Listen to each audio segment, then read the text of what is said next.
All right, everyone. Hello. Welcome to the live stream. Let me just check. Let me know, everybody, if you can hear me. I just need to make sure everybody can hear me, can see me, and that it's all working out fine. Let's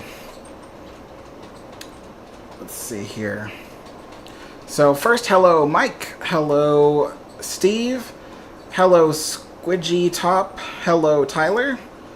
Hello, Great Northern Rail. Who else is here?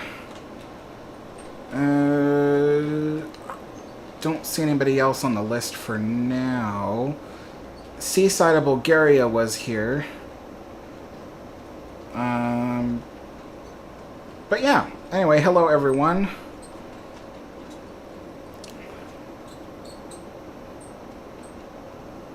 Mark, how's it going? Good afternoon, Alex and everyone. Lovely to see you all. Thanks, Mark. Hello. Oh, I'm sorry, I cannot pronounce your name. The user with the initials NG.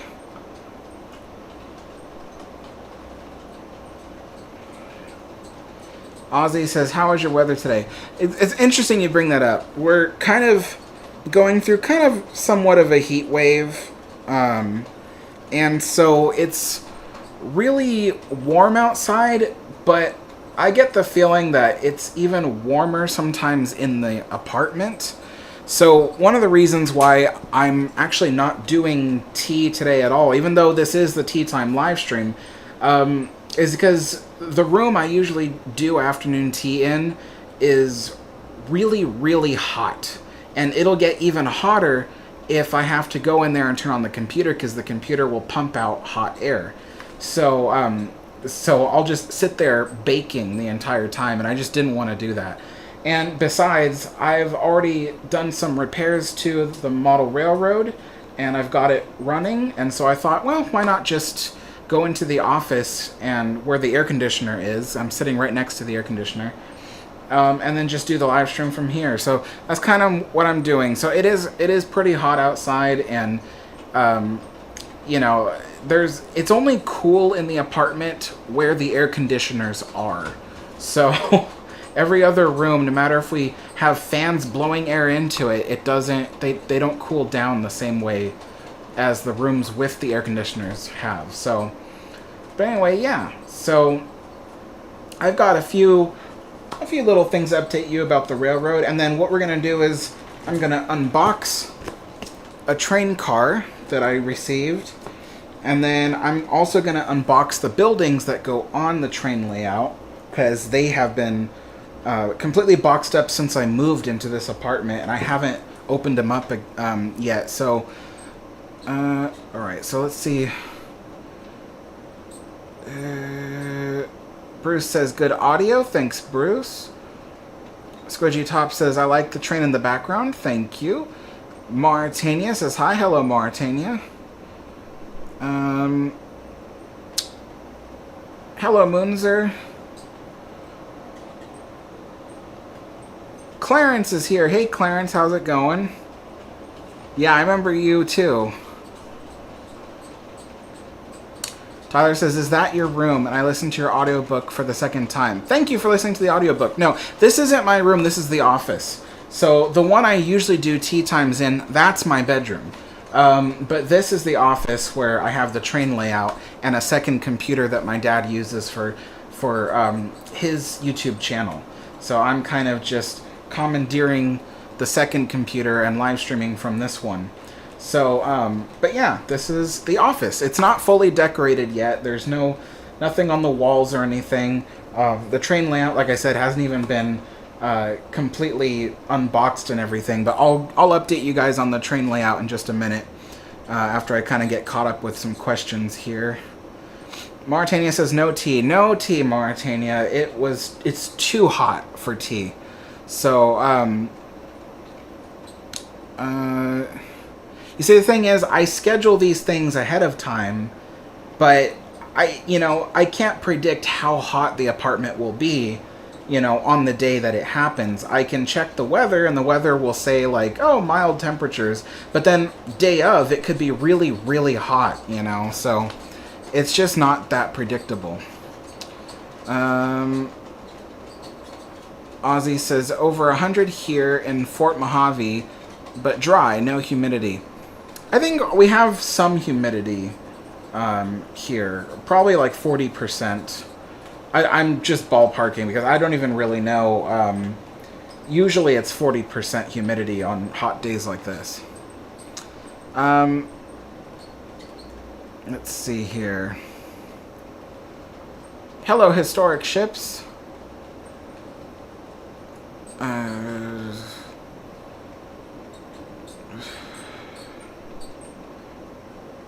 Great Northern Rail says, why do some Titanic films have footage filmed on the Queen Mary?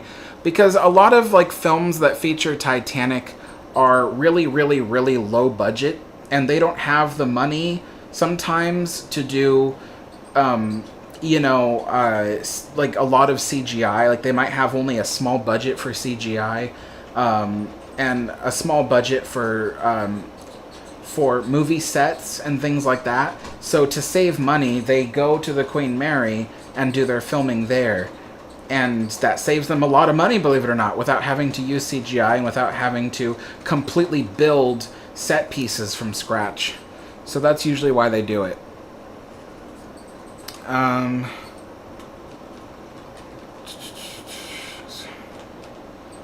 Kevin says, see that the train is back and running. Yes, I got it operating yesterday. So, oh geez, that's a lot of wheel slip.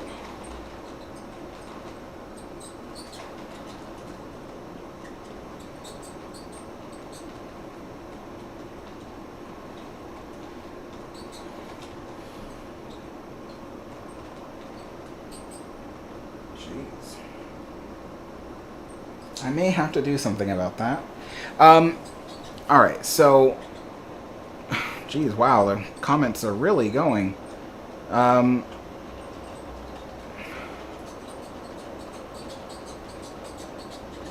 Seaside of Bulgaria says, it's also nice that you show us the train today. Yeah, no problem. And like I said, I'll be unboxing stuff, and you guys will be able to see some more stuff. So we'll get it all set up as much as I can.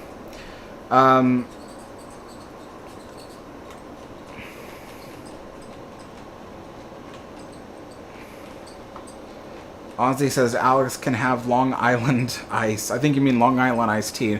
No. Too much alcohol in that. Okay, let's see.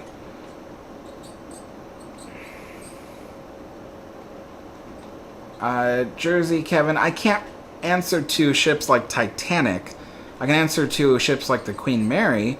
It would have mostly full third class to answer that question on the way from New York to the UK.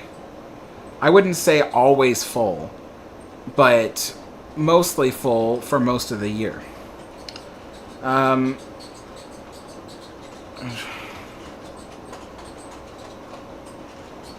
Yeah, Mark says we understand completely. Yeah, it's, you know, it's ridiculous. Like, my room, there's no air conditioner in my room. Maybe next year I'll have one. You know, each one is like $500, so it's really not something easy to just purchase. Maybe next year I'll have one in my room, and then I don't have to worry about it. I don't know, but yeah. Let me go ahead and... Everyone is telling me the temperature where they live. So,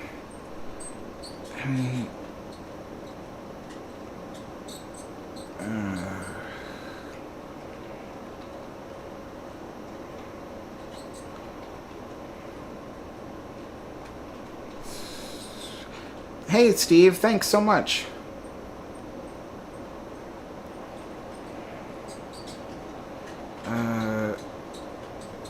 Mark says, can't wait for the unboxing. Might as well start now.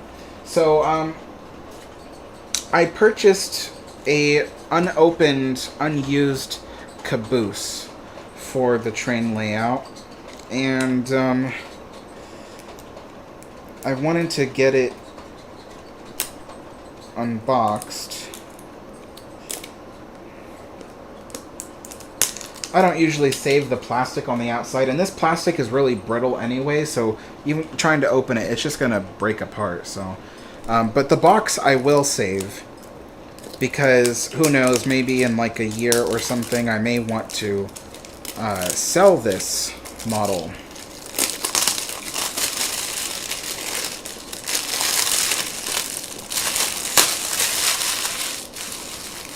And ironically, this model is probably about a decade old. It's never been opened, but it's about probably a decade old. I've got no trash can. I'll just dump it on the floor. And it's one of those things. It's people who, when a product is released, they buy up a bunch of the product and then keep it until the product is like not being sold anymore, and then they go and sell what they got. And so that's kind of what this is. Or sometimes it's collectors who buy the product to use it, but they never actually do. Oh, wow, this is nice. So, I don't know if you... So, that's the caboose I bought.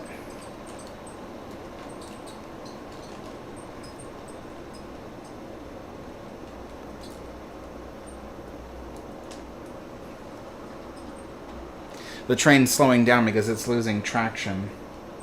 Part of the reason why the train is losing traction is because the floor in this room is sloped, and it's sloped down that way, and so the train is actually going uphill when it's coming this way, so I'm going to have to, like, put something underneath that side of the layout to lift it up a little bit and make it even. I'll probably have to do that in a couple of minutes, because I really shouldn't let the train wheel slip like that. So let's go ahead and pull this caboose out. It's really detailed. Oh wow, it's even got twist ties underneath the wheel trucks. Oh! And it's got LED lights inside. I had no idea this caboose had lights inside. Well, look at that. That'll be cool. Okay, so I had no idea when I bought this caboose that it had lights inside. And they're LED, which makes me happy because a lot of these are so old that they have incandescent bulbs, and it takes like some serious juice to get those bulbs to turn on. Like the little Porter engine I have on the layout, it's got an incandescent bulb in its headlight, and even when the locomotive is going full power around the rails, the light barely is not even on. You can't even tell it's on. It's like those things require some serious power. This is cool. There's like full interiors and everything inside the caboose. There's a potbelly stove. There are 1, 2, 3, 4, 5 bench seats in the front compartment area. So this is a combination passenger, baggage, and conductor caboose.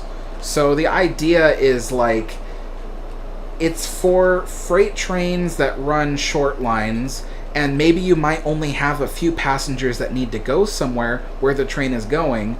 So there's enough space for, like 10, maybe 15 passengers.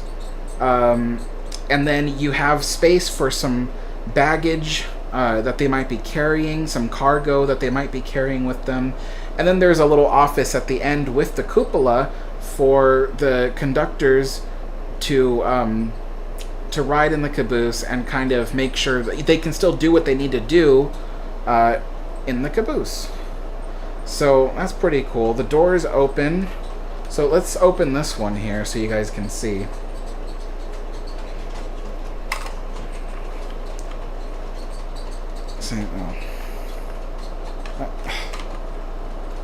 There we go. So that's for the baggage. That's the baggage door. And then there's a door on either end of the caboose for people to enter the caboose. And I'll have to figure out how I can close those, because there's no way I can close it from here. Alright, so I am curious to see how this runs. So what we're gonna do, here's a paper towel. I'll just put this on the paper towel for the oh wait, actually I do need to take the twist ties off of the thing. Jonathan asked, do you go on any cruises? No, I don't go on. I'm not really a cruise person. Most cruise ships, besides maybe Cunard, don't really offer stuff I'm looking for. You know, it's like, it's just something that I just don't do. If I was to take a cruise ever, it would most likely be with Cunard. But even then, I don't like their cruise ships. The only ship I like of theirs is their ocean liner, Queen Mary 2, and that I do plan to go on a transatlantic crossing with my friend Chris as soon as I have all the money saved up. And we're going to go to the UK aboard that ship, and I'll film the whole thing for the channel and all that. But yeah, that's pretty much it. I don't really do cruises. Great Northern Rail says, haven't you seen the Queen Mary in Minecraft? There are quite a few people that have a Queen Mary in Minecraft, and I think I've seen like 2 of them. So, I don't like Minecraft. You know, when I was a kid, when we played video games and stuff, we were always looking for the most highly detailed video game to come out. And Minecraft kind of just subverts that mindset. People actually seek out Minecraft because it's all blocky and pixelated. I don't like that. So I don't really like Minecraft. But, okay. I'll wait for the train to come around. I'll uncouple the cars and push them back to get them out of the way. I gotta wait for it to go like right here.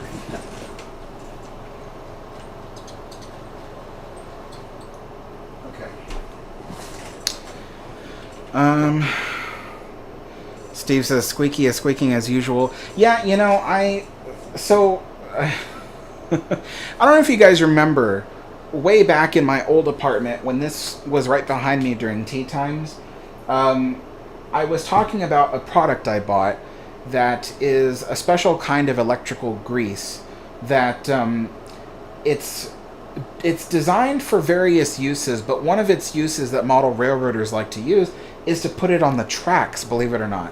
And the reason why is because a lot of model railroaders, they have the problem, and you know, if you operate model railroads, you've probably had this problem, where the tracks get unusually dirty, and if you wipe them with a cloth or a paper towel, you'll see like black lines on the paper towel.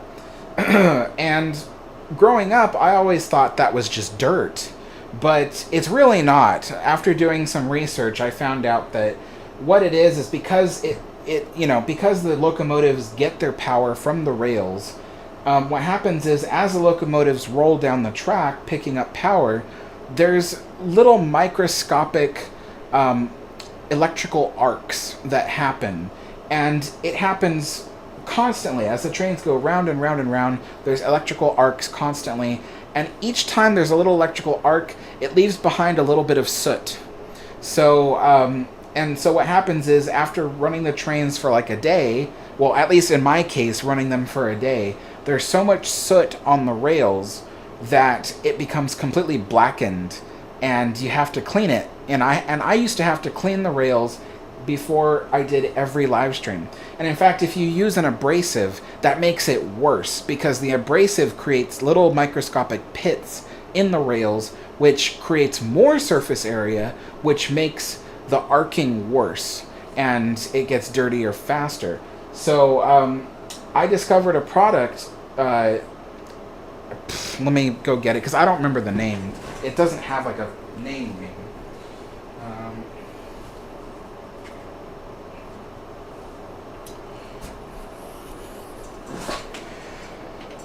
Okay, this is the name. No Ox ID a special. So that's literally the name. No Ox ID a special. And it's a really heavy, thick grease. The idea is that after you clean the rails really carefully, clean all the wheels on all your rolling stock, then what you do is you tap your fingers, just tap into the grease, and run your fingers all along the track to give it a nice, very thin coating of this special electrical grease. And the idea is that because it's electrically conductive and because it's greasy, it makes better contact with the pickup wheels on the locomotives, and therefore you get a lot less electrical arcing. The tops of the rails, because they're nickel silver, they don't oxidize because they're covered in grease, so they don't oxidize. Oxidation is a problem that happens if you have like a train layout and you haven't used it in a year, and then you go and try to use it, it may not work because all the rails have oxidized and you gotta remove the oxidation. So this prevents that from happening too.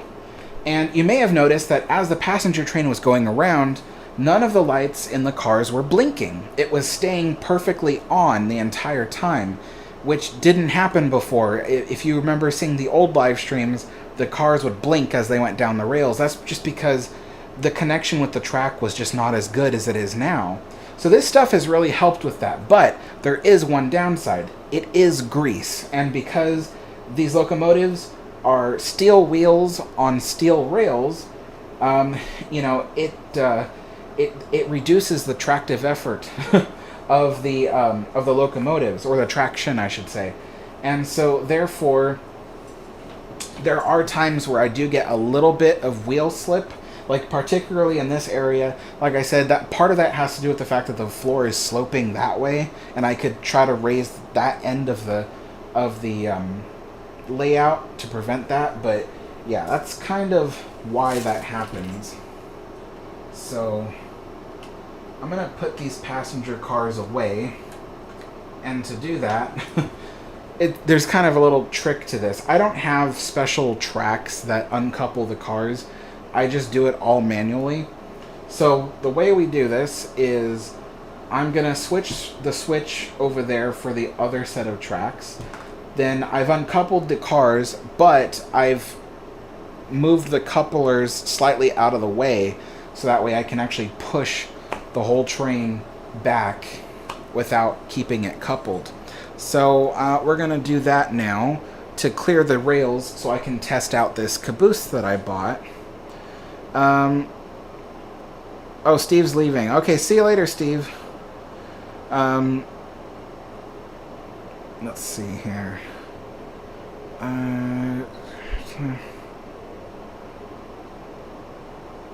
Okay, I'm just checking the comments to see if anyone has asked me anything since I've been talking. Hello, Ron.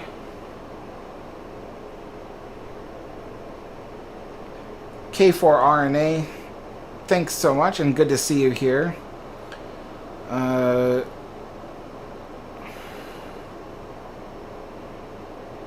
Chris, about your comment about passing the rec sites. You know, I don't think I'll even really be thinking about that, to be honest.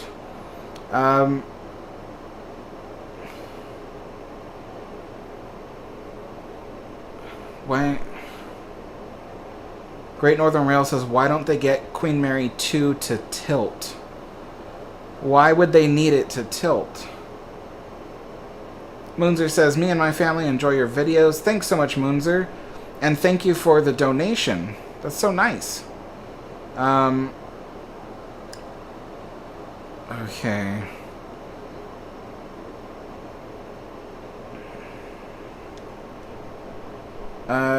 Moonzer says, Alex, did SS Traffic ever get a chance to serve the Queen Mary? I know the SS Nomadic did. I'm pretty sure SS Traffic did. In the early years, at least. Yeah. Pretty sure. But I don't have photographic proof of that. I mean, I think I do have photographic proof. Because I have a picture taken on a tender of the SS Nomadic. So that means that, there was a tender there, and usually tenders that served ocean liners usually were owned by the ocean line company. So if SS Nomadic was there, SS Nomadic, was owned by the Cunard White Star Line. And so if I have a photograph of Nomadic taken from another tender boat, then that means that it could have been the Traffic that was there next to the Queen Mary as well. So I'm pretty sure Traffic did assist the Queen Mary. Chris says, hey Alex, you could use several layers of cardboard under your layout legs to bring it level. That's a good idea. I should find some extra cardboard. Okay. So now... Oh, thank you so much, TY, for the donation. Still close.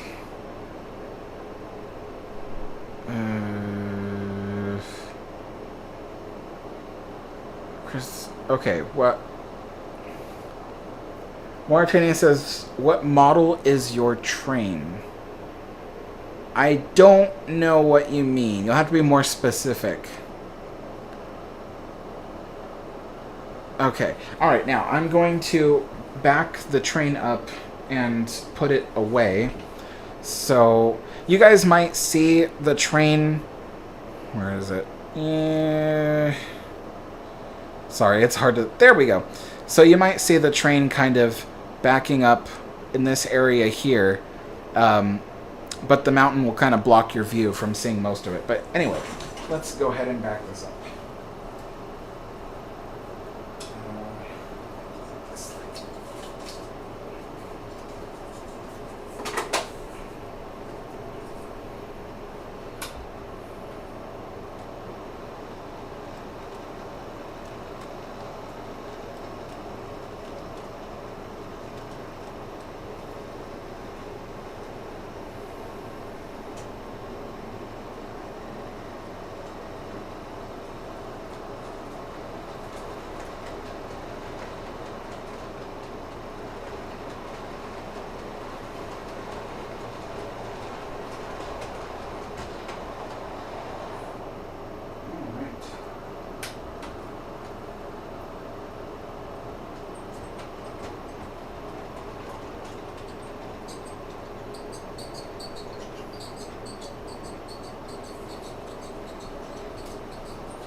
Just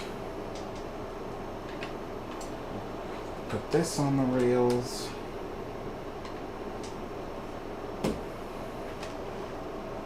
You know what? There is something about it that I don't like, though. Which is that it doesn't... I don't know the word. I don't have the word for it, but...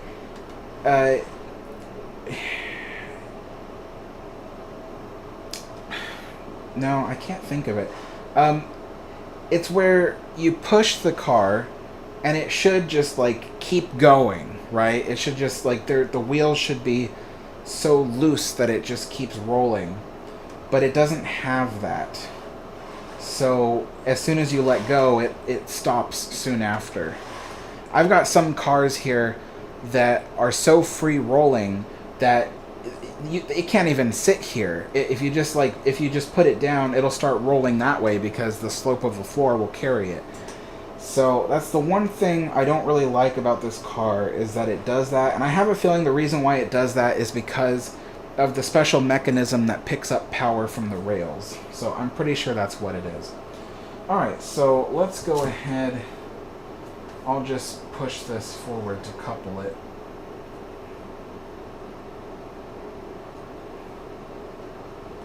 There we go.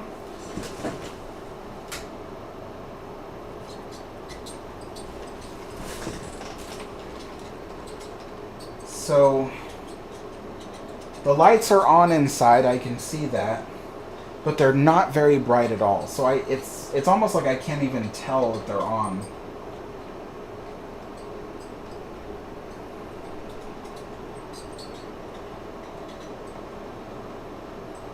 I mean, that could be a good thing, it could be a bad thing, you know?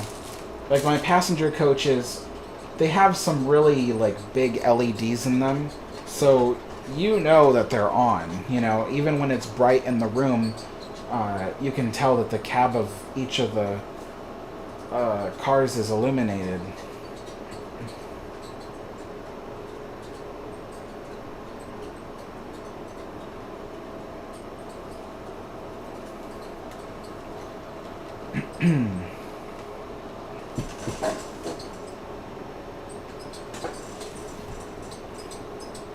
Alright. Well, it is a nice looking car.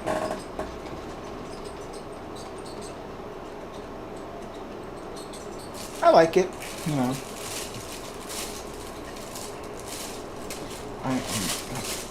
Packaging stuck on my foot. Okay, oh, hey, Jeffrey, good to see you.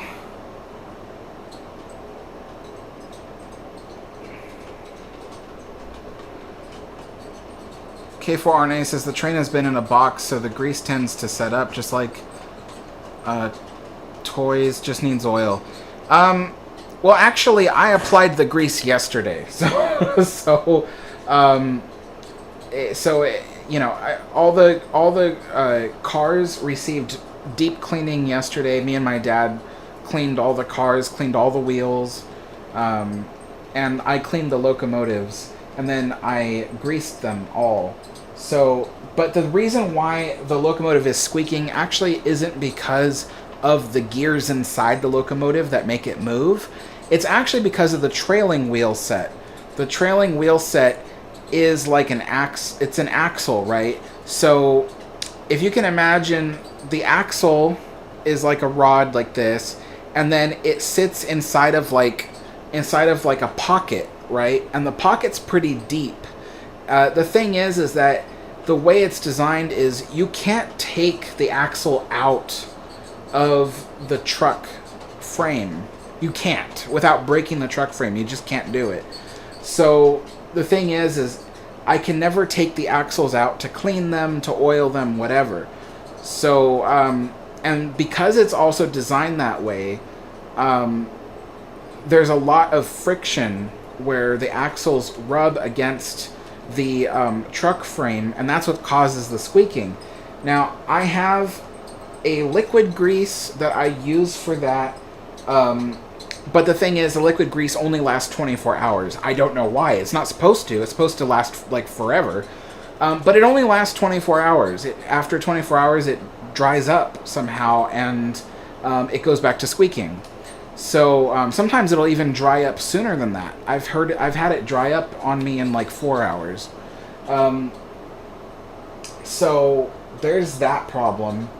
I tried a little bit of this stuff. This is the heavier grease. I put this on yesterday, and the thing is that it's so heavy, it's not actually traveling into the pocket where the axle goes. It's only staying on the part of the axle that I was able to access. So that's why it's squeaking, is because that grease is not spreading across the part of the axle that is squeaking. So, which is actually something I was kind of afraid of, because once I put something this heavy on the axle, I can't remove it. Like I said, I can't remove the axle to clean it. So whatever I put on it is going to be there forever. And that's kind of the thing that scares me. And so, yeah, I don't know why they would design that particular... Because they don't do that with any other train cars. All other train cars, you can remove the axles and clean any part of it that moves. But this one locomotive with that one particular set of wheel trucks, you can't take it apart. You know, and not unless you're extremely skilled and you can cut it apart and then glue it back together. But I'm not that skilled. I'll mess it up and I'll never be able to use it again. So, yeah, I don't know why they designed it that way, but that's how they did it. So, alright, now the other thing about this car is because it takes more effort to make it roll, if I put it on the end of the freight train, it could pull the cars off the rails. So I will need to weigh the freight train down with weights so that doesn't happen. Because right now they're all empty, all the freight cars, which are right here.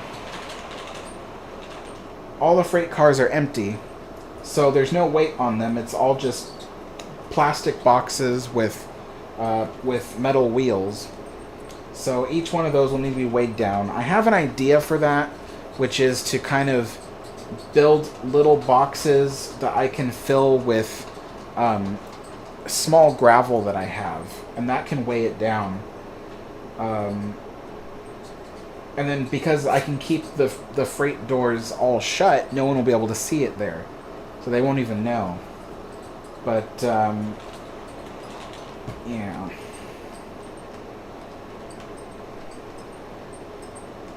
But let's try. Well, first, I want to see if I can try to spread that grease a little bit, because honestly, it's getting kind of annoying. All that squeaking.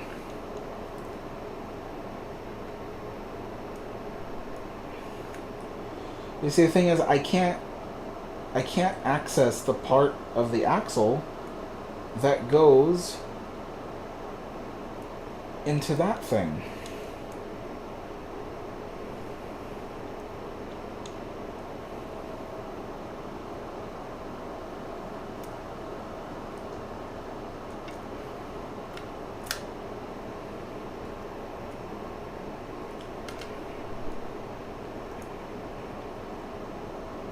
Yeah.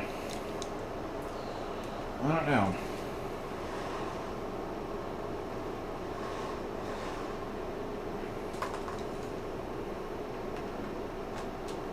Yeah, so I like that caboose. It's just really hard to make it roll.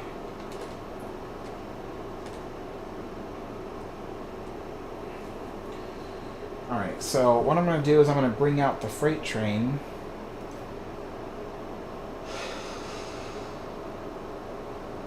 Let me answer some questions first. I know people are probably leaving me messages.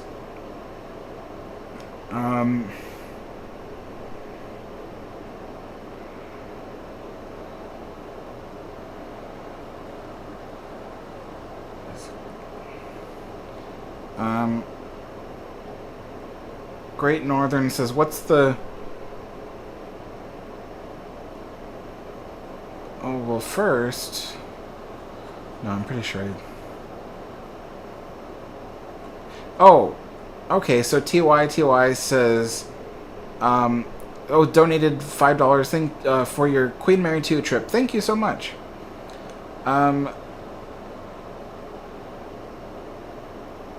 Great Northern says, what's the worst thing to do with an ocean liner? I would say scrapping is a bad idea.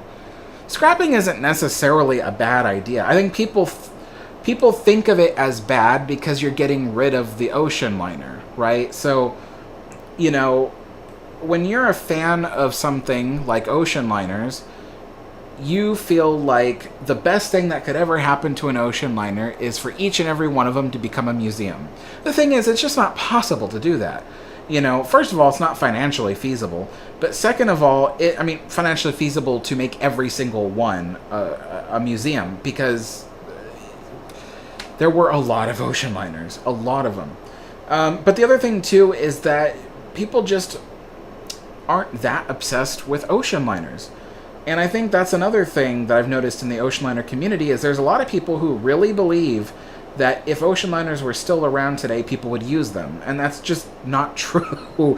Like, there's a reason why ocean liners disappeared. Because people weren't using them anymore. You know? So the thing is like, you know, there are a number of people that use ocean liners today. That's why the Queen Mary 2 is so popular that, you have to book the ship a year in advance.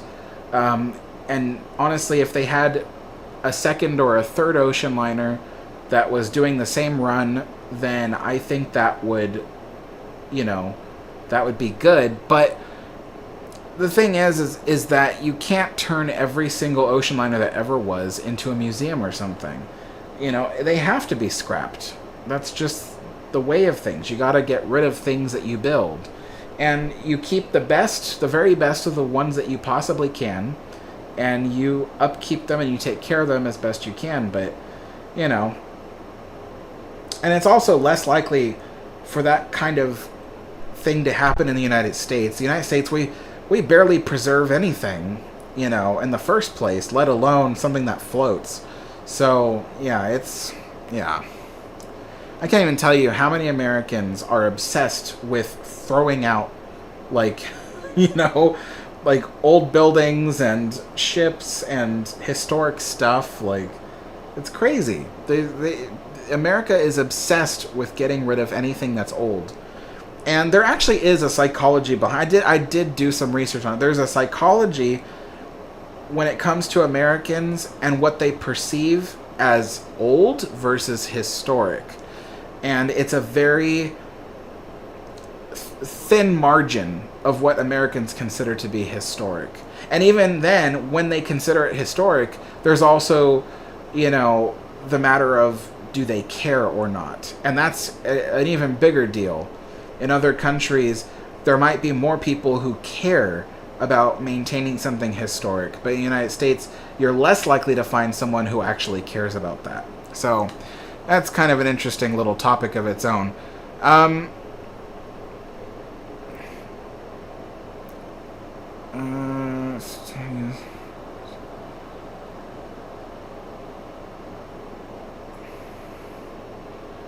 K4RNA says, so maybe it had an oil lamp.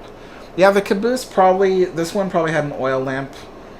This caboose, I believe, is circa 1900. So,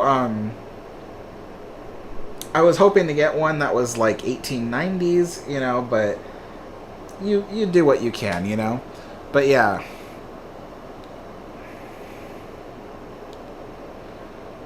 Chilling in the frozen north says, Alex, is the electrical grease you're referring to... Where did that go? Where did that comment go? Referring to called lubriplate. No.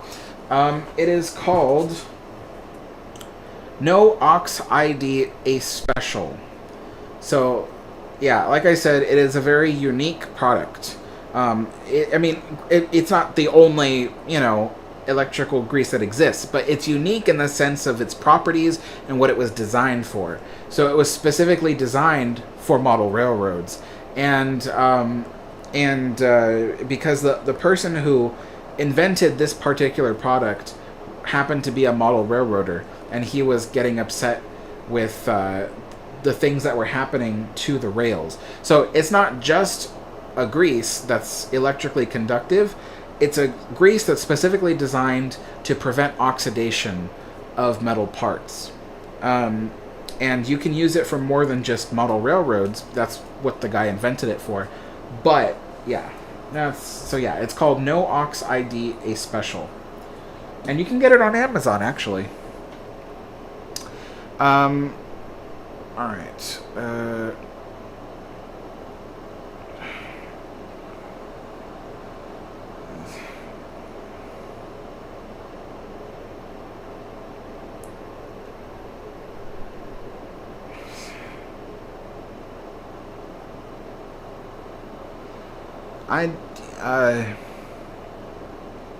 Sorry, sometimes I read your guys' comments and I have no idea what you're talking about.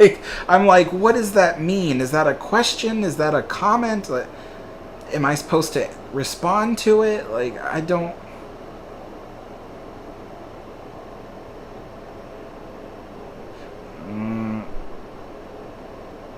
Okay, well, let's move on. Top Impressive Line says, hey Alex, what do you think about the SS Keewatin being the last Edwardian era passenger liner?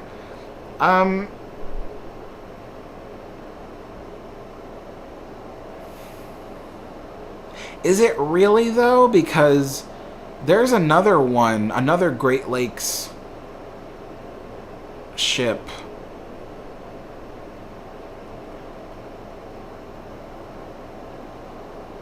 Well, anyway, it's one of. And yes, I do like the Kiwatin. I don't really have anything to say about it, but I mean, I do like the Kiwatin. I think it's nice.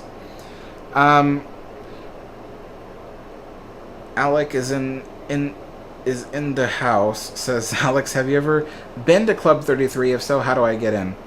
I've never been to Club 33 as a guest. I was a cook in Club 33 at one point.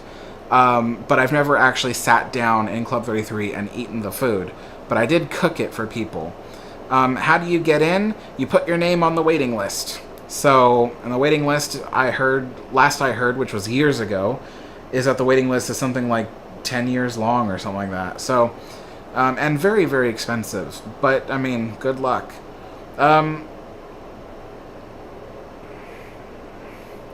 Chris says, Alex, the perfect thing to weigh the freight train cars are some shotgun-lead birdshot. Yeah, that's true. I mean, but there are easier things for me to get, though. Like, I can literally buy weights for really cheap. They sell little lead weights specifically for model railroading and stuff like that. And I can disguise the lead weights as crates. So, I can do that. But, I mean, in the interim, I am going to use stuff I have that I don't need to put money in. You know, I don't need to, like, spend money on something. Okay, for instance, if I wanted to today, and I didn't have the time to go buy lead weights, then I can just make little boxes, fill them with gravel, and then put them in the train cars to weigh them down, just temporarily. But in the long run, I plan to buy, like, the lead weights and then decorate them to look like crates. So, let's see.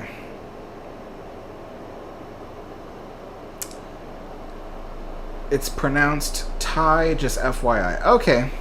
Thank you so much. Yeah, it's hard for me sometimes because some people's usernames, it's hard for me to read them.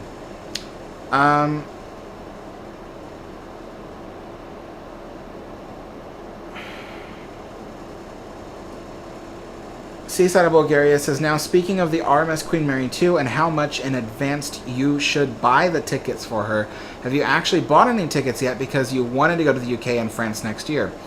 I have not bought the tickets yet because I don't have the money for them yet.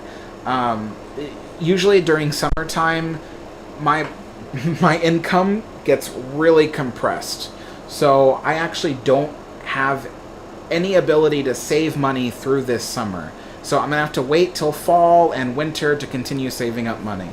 So, if you guys want to assist and, help me to save up that money faster, I do have a GoFundMe specifically set up for my UK trip. The link is in the description below, and you can visit that, learn about what the trip is supposed to entail, and how it's going to benefit the channel and that kind of thing. And yeah, you can donate there if you'd like. But yeah, other than that, I have to save up the money. I don't earn that much money, honestly. So yeah, it's gonna take a while.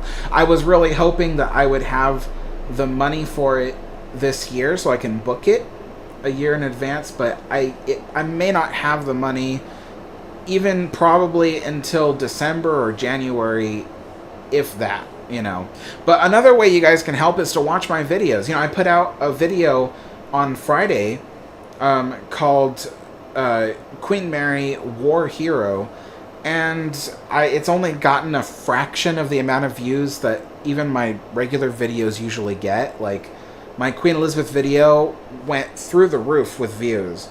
But even my own channel members, subscribers, haven't watched the video yet, the Queen Mary War Hero. So if you want to support me, watch the videos. So, but other than that, yeah.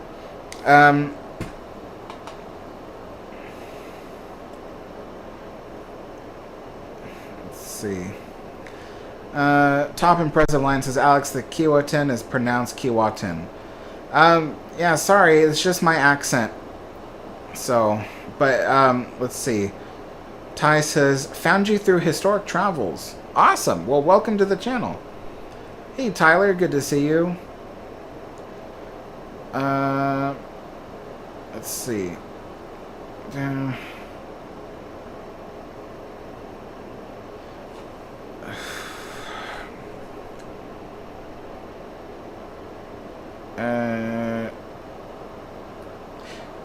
Train and Ocean Liner fan from California. This was going to be a tea time stream, but like I told everybody at the beginning of the live stream, it's too hot in my bedroom to do a tea time stream, and it's too hot in the apartment in general to drink hot tea. So instead, we're gonna do this little train thing here. This is not the caboose that I was scratch building. I ended up buying one because, I don't know, I probably said it a million times when I was scratch building the caboose from the kit. I guess it's not scratch building, it's from a kit. But when I was building the kit, I was really upset because it was way, way, way detailed. Like, far more advanced in detail I've ever done on any model ever. So I don't have the patience for that kind of thing. And eventually my patience for it wore completely thin. And I was like, you know what, I'm just going to buy a caboose. Because I can't do it. I don't have the patience for that. So, you know, all the steps, you know, glue this, wait 24 hours to do the next step. Like, I can't do that. It bothers me so much. I usually like to have stuff I build completely knocked out within a day if I can manage it, or a couple of days. But that caboose was taking weeks. And I was like, I can't sit there and watch a model be incomplete for weeks. I did that with my Titanic model, and it nearly drove me nuts. So yeah, I can't do that. Okay, what was I going to do? I was going to bring out the freight train. So let's go ahead and do that.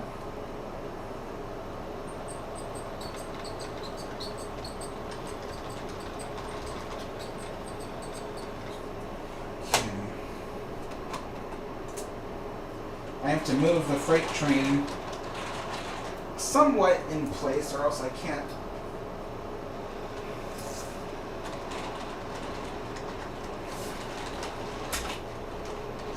Okay.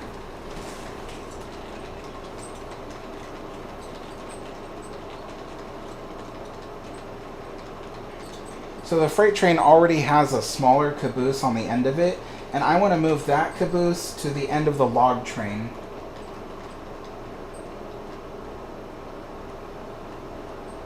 So,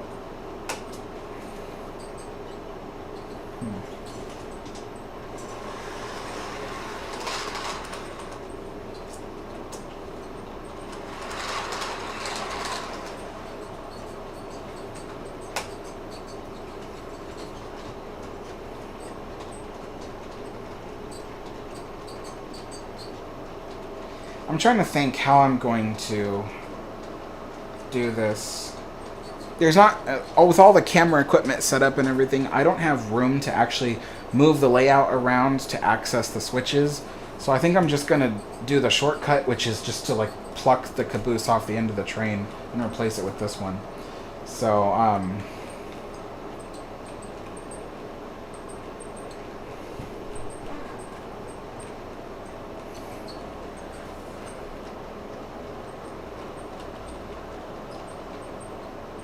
Ron says, I liked your new video on Queen Mary War Hero. Thanks so much. Yeah, I worked really hard on that video. I mean, that was months and months of work.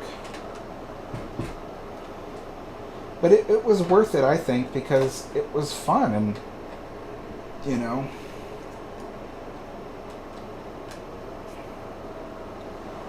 Alright. Now you might be wondering, well, Alex, if you already had a caboose, why did you want a second one? And the reason why is because this is a short caboose. They call it a bobber caboose, although most bobber cabooses only have 2 axles. This one has 4. It's got 2 sets of trucks, each with 2 axles on it. And the thing is that it's a cool bobber caboose, but I feel that a bobber caboose belongs on a short freight train and not a long freight train like this one. And it just looks weird, I think. So I wanted to have a caboose that matched the length of the other cars on the train, and that's why I got this one. And so now we will see how it do. I don't think I'm going to be able to re-rail that the way I had it before. Okay.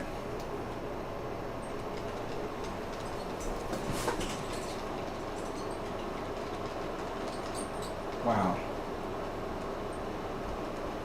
So this train weighs significantly less than the passenger train. So there's actually no wheel slip from the engine as it goes around the track, which is pretty good. But now it looks perfect. It's got a caboose that properly fits the size of the other cars. It looks right. And that's what makes me happy. And then the bobber caboose, the smaller one, will go on the end of the log train and complete that look. But these two cars in the front will need to be weighed down a little bit, because on sharp curves, those front two cars, they'll want to flip over inwards towards the layout, because these are really sharp curves, and the caboose at the end of the train is pretty heavy and hard to move. So because all the other cars are empty, it makes the cars all the way at the front want to kind of flip off the tracks. So they will need to be weighed down. I'll figure that out later. And then it was Chris who suggested that I layer up some cardboard to lift that side of the layout up, and I think I'll do that definitely. I don't want to do it right now, because there's other stuff I want to do, like unbox all the buildings. So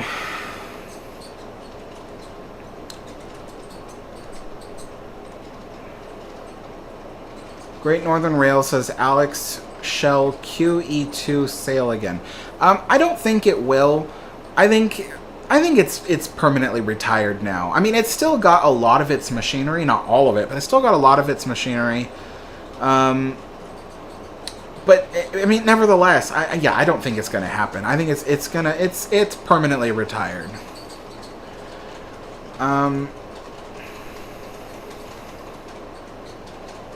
Chris says, "Hey Alex, at the community kitchen today, one of the servers asked me if I wanted a cup or two of coffee. I declined the coffee because it was too hot outside." Oh yeah, I totally understand that. Actually, it was kind of funny. I went to get coffee this morning, and I was just talking to my dad today about, he's got a French press, and he wants to unbox that and bring it out so we can make our own coffee at home, because it costs a lot of money to go get coffee all the time. But anyway, I had ordered an iced coffee, and they gave me a hot coffee, and they got really busy after I ordered, so I just didn't want to go back up to the counter and be like, actually, I ordered this iced, So I just took it home, but because it was a hot coffee, I was just boiling afterwards. But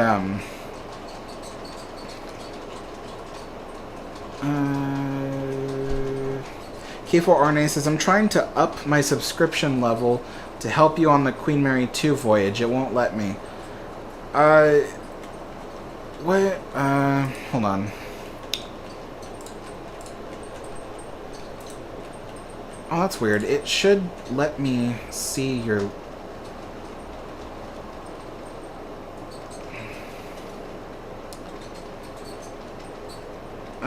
Okay, well, it doesn't tell me what level you are, but I feel like you're already the highest level, the highest tier. Or do I have that wrong? I thought you were.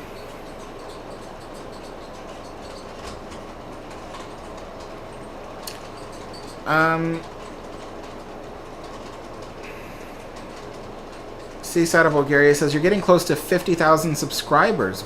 congrats. Do you have plans to celebrate it? I remember when you had around 30k subs, you said once you got more than 40k, they'll start to grow faster, and you were right. Yeah, certainly. I do want to celebrate 50,000 subscribers when it happens. I just don't know, like, how I'll do it and how I'm going to time it right. Like, I've got to have some way to celebrate it and have that ready to go when it happens, because I'll never know when it happens. It happens when it happens, you know? So, I don't know. I haven't really planned it out. I'm not really good at planning celebrations, you know? I try to let other people do that for me, because I'm just not good at that. MJ Carpenter says, I really loved the video too. Oh, nice, thanks. Mike says, yes, that Queen Mary video was awesome. Thank you so much. Animation says, hi Alex, how are you doing today? Doing pretty good. I'm just relaxing next to the air conditioner and just working on this model railroad. I'm gonna go ahead and close this box. What is this?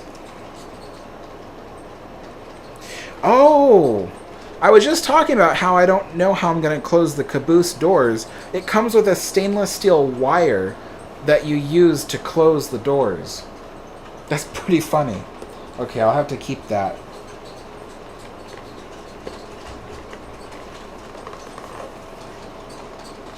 Because the thing about all these cars is it's so cool that they have doors and stuff that can open, but then when spiders crawl into your room and they get inside the train cars and they live in there.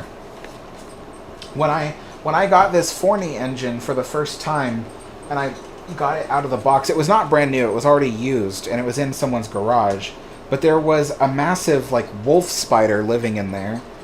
And I had to shoo that out because the guy had left the doors of the cab of the locomotive open, and that's how the wolf spider got in. And it was just living in there amongst the boiler. So, yeah, that's the only thing about these train cars. And then I got the free box cars. Well, one of them is actually a cattle car, but I got the 3 box cars at a swap meet. The guy was really nice. He gave them to me for $10. They were kind of beat up when I got them, and they needed new couplers and stuff. But $10 is pretty good for that. Those cars, they now go for like $80 sometimes. But yeah, so but when I got them and I opened up all the sliding doors, there was like spider webs in them, as if spiders had been living in there. Thankfully, there was nothing living at the time, but they were at some point. Let's see.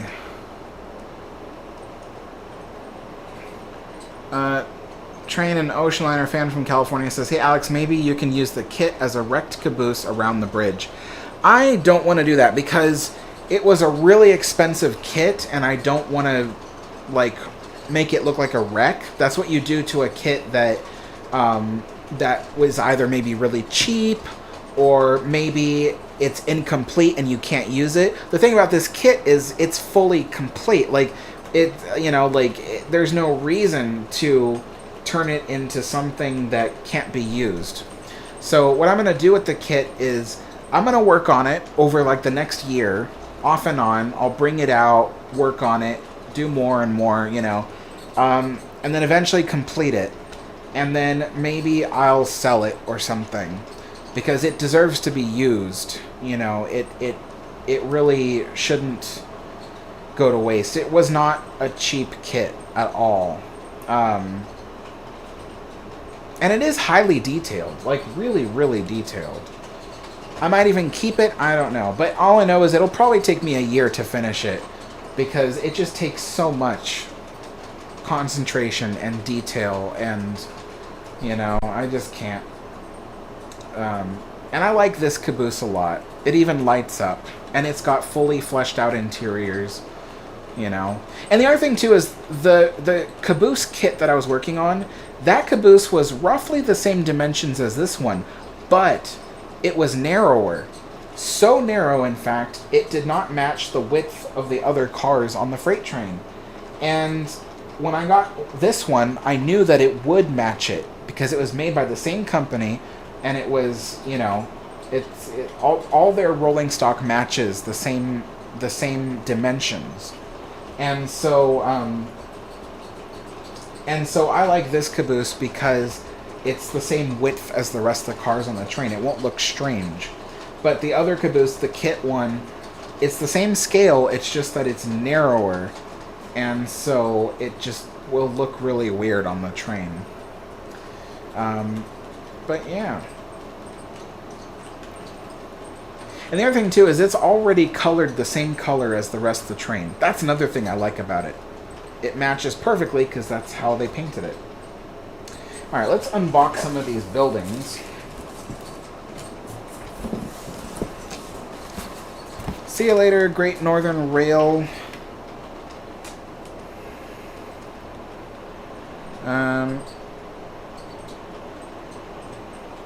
Hey, Historic Travels, how's it going?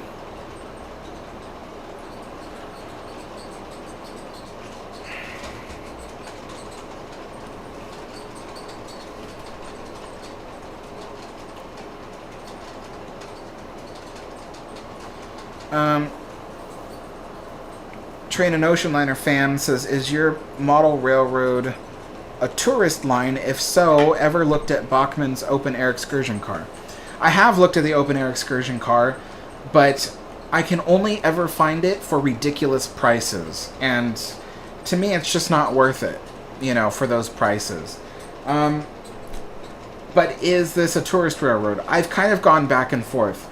Part of me thinks it should be based around the 1890s, and it should be a working layout, you know, where it's an actual industry doing its thing. And then part of me has thought maybe it should be a tourist railroad where they've preserved the operations of the railroad, and it should take tourists around. But I think ultimately it's going to be a period thing, so it's not going to be a tourist railroad. It's going to be an actual, like, you know, industrial railroad.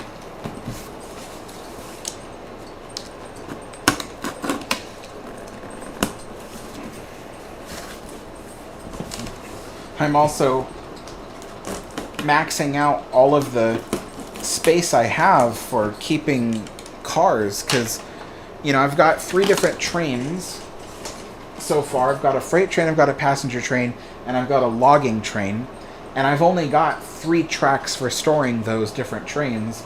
I could technically put a 4th train on here, but every time I use it, it would need to swap places with another train to store it. So, yeah, I'm running out of space for train cars. Oh, this is the caboose that I was talking about, you guys. So this is the model that I was scratch building.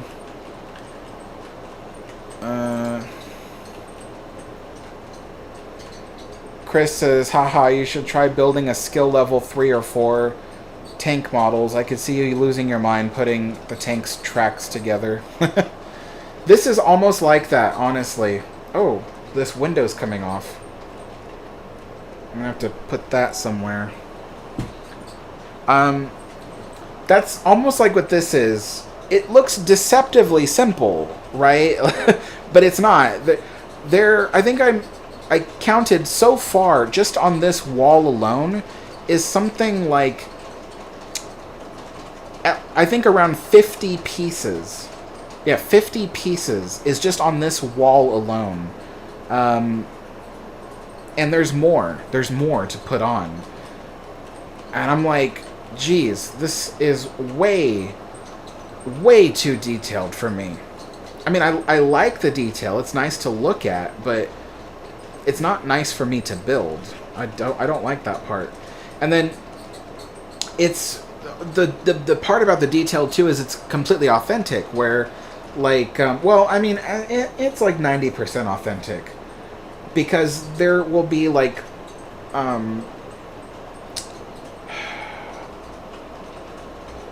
beams that go across the roof, just like it does in real life. You have to put the beams down, then you put the roofing on, and, you know, it's nice, but it's too much. It's frustrating. Okay, so here is the farmhouse I had my dad paint.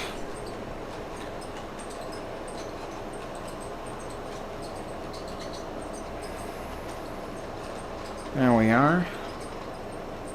I like the colors. I remember it had to be 1890s, so I had to have him choose colors that that would have made sense in the 1890s.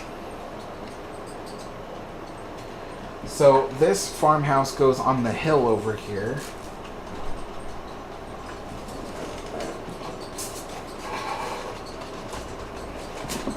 There we go.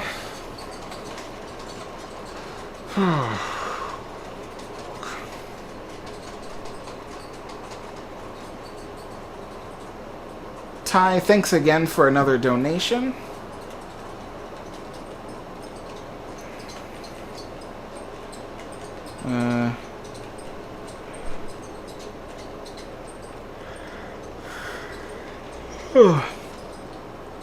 Whitbit says, have you ever been to the LA Live Steamers in Griffith Park? Yes, actually I have. I've been there several times. And it's really fun. I do like it. Yeah.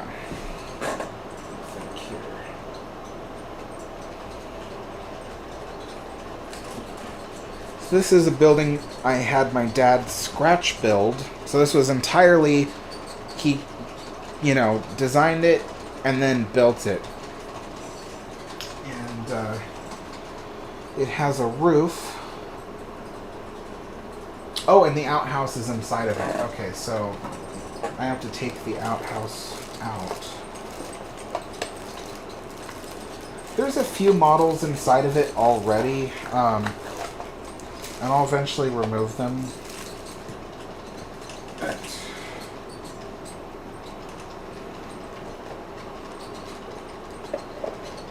keeps them nice and safe for now.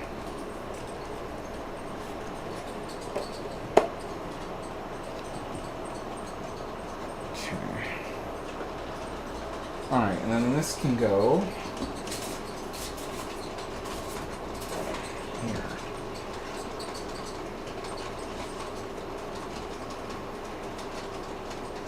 There we are.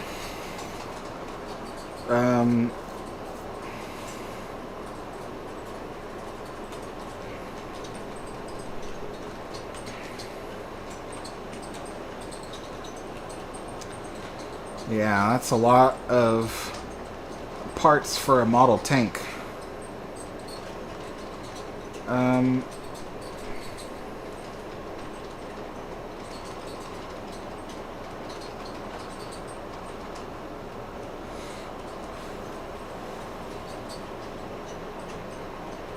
MFL says, I know this isn't a Queen Mary episode, but I just got back from the Queen Mary.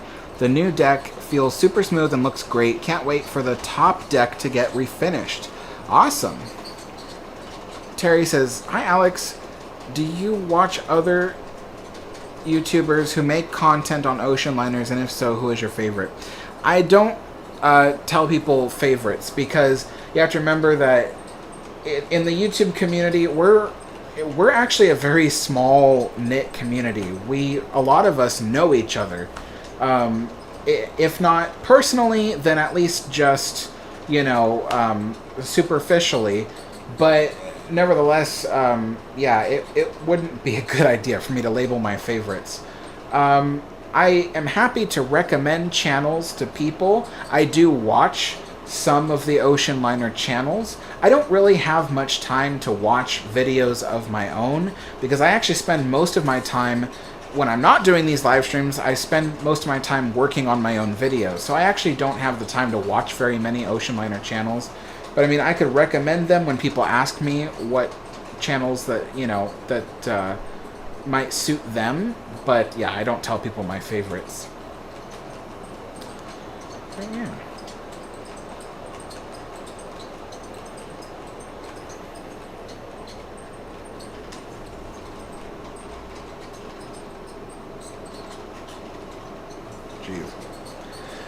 Um,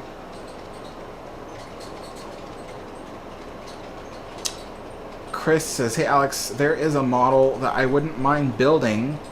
Is a Atomic Annie, the Atomic Cannon.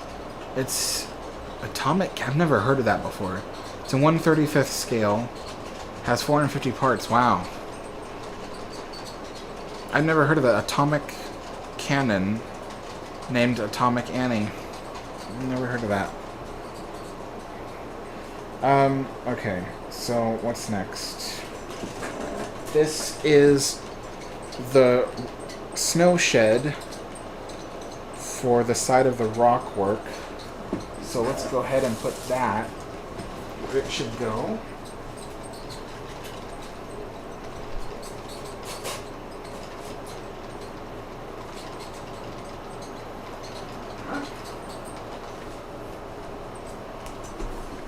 Alright.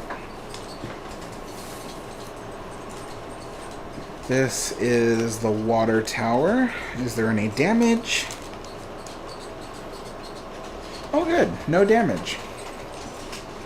This water tower will need to be hot glued down because it's not evenly, the weight isn't evenly distributed. It's mostly leaning to one side. So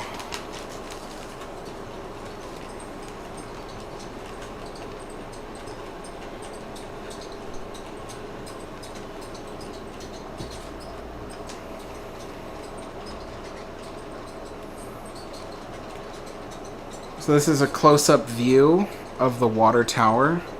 That chain is doing something funky. There we go. Close-up view of the water tower. I scratch built this, by the way.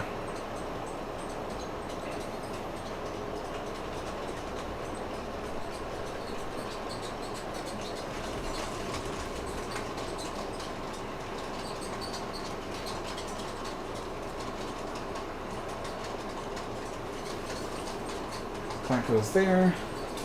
The outhouse is in here.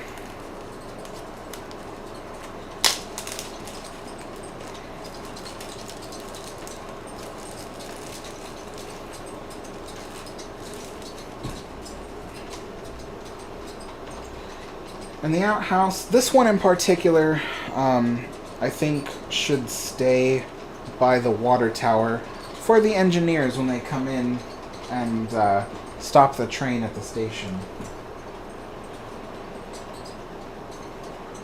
Now, there will eventually be a station right here, and it's going to be a small depot building, and I'll build it. I want it to look a little different than the other buildings that are going to be in the layout. It's going to be kind of a nicer looking building.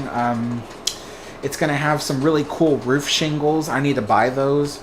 They're not super expensive, but I don't have much money, so I try to like carefully buy things in opportune times and try not to overdo it. But yeah, eventually I'm gonna get the shingles, and then I'll build the station depot, which will sit right here. And then eventually, beyond your view, behind this mountain here where my hand is kind of disappearing, that will be... Oh, is that... There might be kind of a delay on my audio. I forgot about that. My camera creates a delay on the audio. But anyway, there will be a freight depot back there for the freight train. And that will have like an area for cattle to ride up onto the cattle car of the train. I've thought all this through.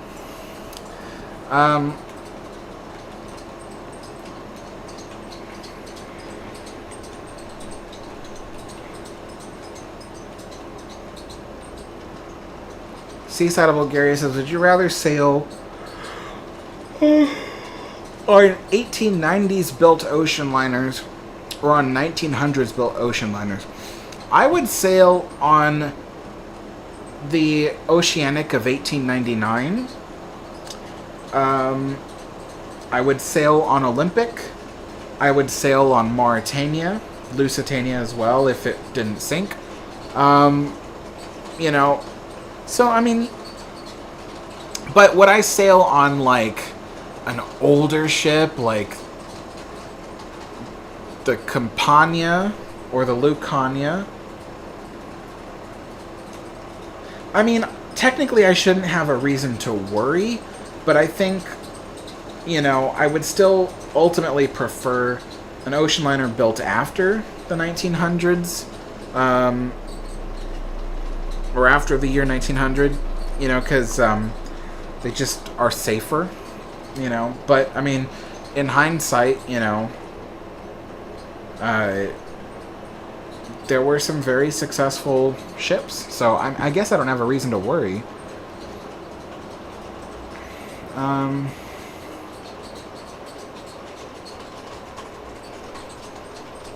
When do you expect the green season on your layout? So technically, I don't have that many steps to go before I start painting and then planting plants and stuff. But the thing that's taking so long is the rock work, because the rock work must be done first, and then the rocks must be painted to look like rocks, and then I can start putting plants and vegetation and turf and all that kind of stuff. But the rock part takes a while, because it's really more of a two-person job. And so I don't know when. And what takes precedence are the history videos on my channel. That takes precedence over working on the model railroad. So, because not many people come to see my model railroad videos, so it's not like it earns me a lot of money or something. Earns me practically nothing.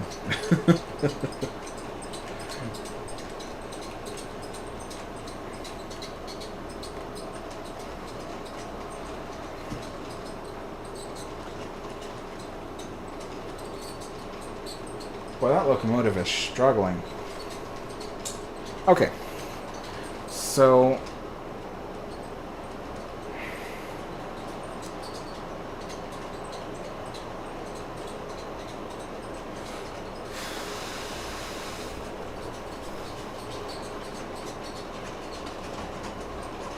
Oh, I see, Seaside. You were being very specific about 1900s. I thought you meant, like...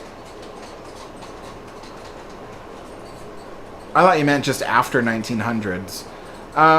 Okay, yeah, if you're being very specific about 1900s, then, yeah, the only ocean liners I know of, I mean, that I personally know of, is literally Lusitania, Mauritania. You gotta remember, folks, I am not an ocean liner historian. You know, I have been covering ocean liners recently because I'm trying to get into it, but I don't know that many ocean liners. I know Queen Mary and you know, maybe 10 or 12 others, but not many. So yeah, I don't know.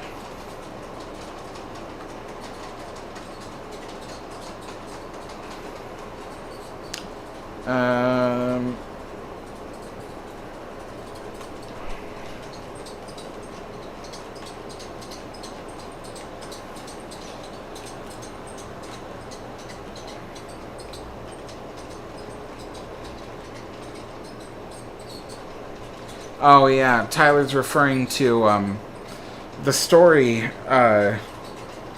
There was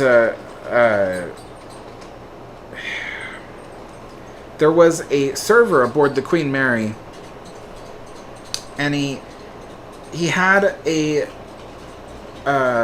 passenger who requested to drink Dr. Pepper, and the server, who was from the UK, had never heard of Dr. Pepper before. They thought it was a health drink, so they were like, "Is that a health drink?" But yeah, that was a funny story.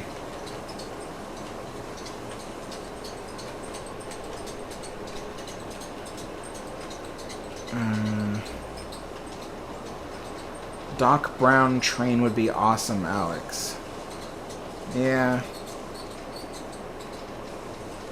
Ty, thank you again for the donation. Alex, Queen Mary meetup when? LOL. I don't do meetups, unfortunately. I've got a lot of people who would like to beat me up or see me dead, so I don't do public meetups anymore. However, if I happen to be in the same place that you are and you want to come over and say hi because it's spontaneous, feel free to do so. I always welcome saying hello to people. I just don't do meetups anymore with people because I don't like people to know where I'm going to be at any given time. So, but yeah. Alright, let's get some more stuff out. Oh, here it is. I was looking for this.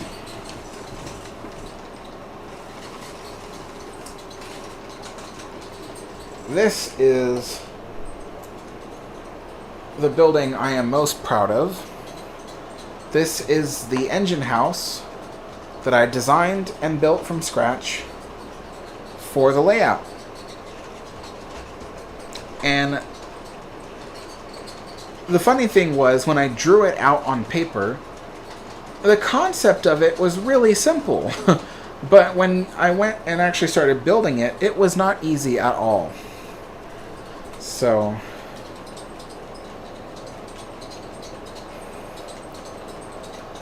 the Ocean Channel is here. Hello, Ocean Channel.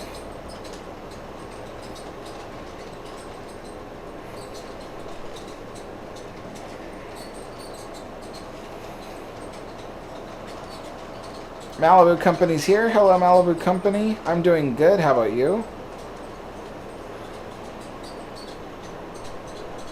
Alright, so this engine house has to go over here.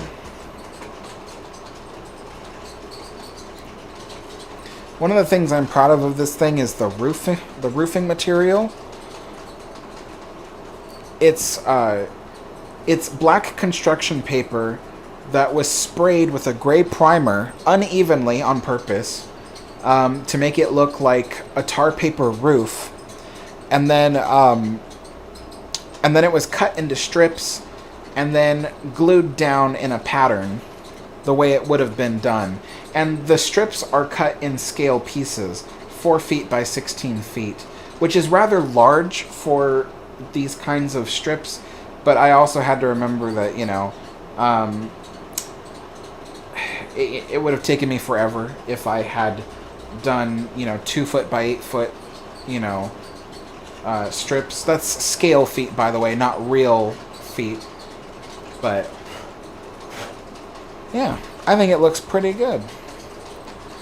Alright. The only thing, though, is that this engine house, it's built in ON30 scale, but a lot of the buildings on my layout that are scratch built are done in a forced perspective downscale. So the thing is that my layout is 4 feet by 8 feet in size, which sounds like really big, but in ON30 scale, you run out of space really quickly. So, you know, when I had my dad help me build a bunch of the buildings and stuff, you know, I told him, I said, everything, you had to build it to ON30 scale so that way O scale people will fit in all the buildings. But then the buildings must be slightly scaled down to make them fit. Otherwise, the layout would be nothing but buildings, you know. And so in reality, this engine shed would actually be just about, you know, maybe 25% larger than it already is here. So, in fact, I shortened the height of it because I was afraid that if it was too tall, you could see it over the edge of the mountains, and I didn't want people to do that. So the mountains kind of hide it from a distance. So because I had to shorten the height of the roof, the doors don't fully open because they can't. The roof gets in the way. So that's kind of an interesting technique. that I use on my layout. And so those of you who are thinking about doing an ON30 scale layout and want to have buildings but are afraid you're just going to run out of space, you do it in forced perspective. You scale things down slightly, just enough that it's smaller, but yet it'll still fit the scale people. So, yeah.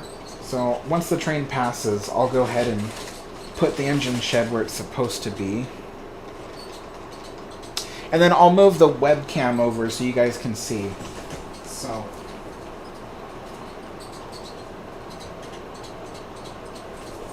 Alright. That should be good.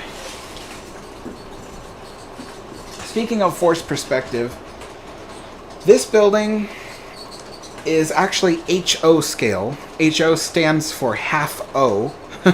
So even though my layout is in O scale, this is half that size. And this building will be placed at the far end of the town, towards the center of the layout. So that way people who are seeing the layout for the first time, they won't realize when looking at this building at first that it's actually a smaller scale than it should be. From a distance, it'll look like it's the correct size. So, goes there. And oh, I've been looking for this. This is the stuff that goes in the flat cars, or the gondola cars on the freight train. And there's my horses too. The horses are there.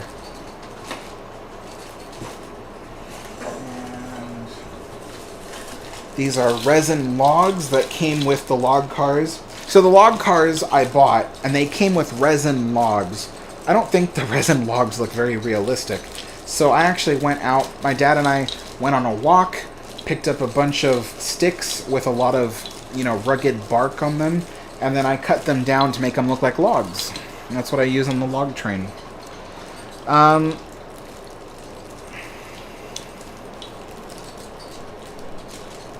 Train and Ocean Liner fan from California says, "Hey Alex, did the Denver and Rio Grande have any Forneys?" To the best of my knowledge, no, they didn't. They usually ran much larger, beefier engines. I think the smallest engines they had were honestly like 440s. But even then, they're still, those 440s are pretty big for narrow gauge. But no, they didn't have Forneys as much as I knew. Most Forneys were used generally in municipal railways, but there have been examples of Forneys used in short line railroads in various parts of the country. But I've never seen them on any of the Denver and Rio Grande Western tracks or anything like that. So, is that it? I think that's it. Okay. So that's that.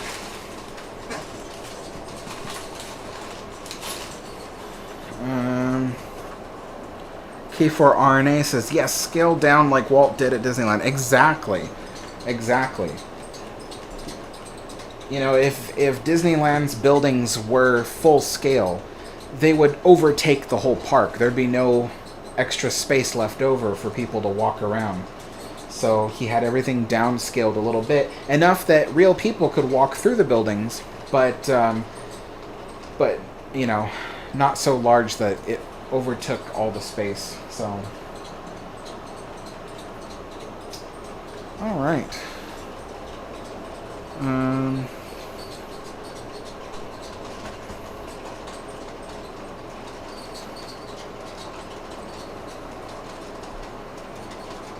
Ocean Channel. I haven't heard of any disasters with the Philippine ferries, but I don't know. But then again, I don't usually look that kind of stuff up. So let's go ahead and give you guys a quick view of the layout.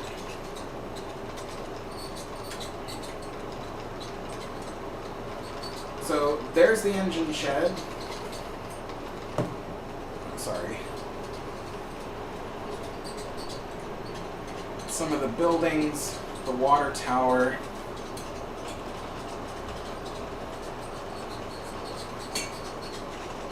Going this way, you can see the snow shed, all that.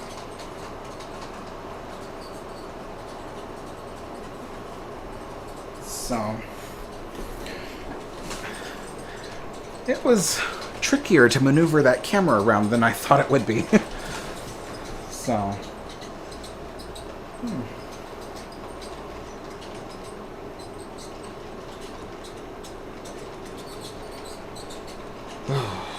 Yeah, I'm definitely losing some traction. I may need to wipe some of the grease off the rails.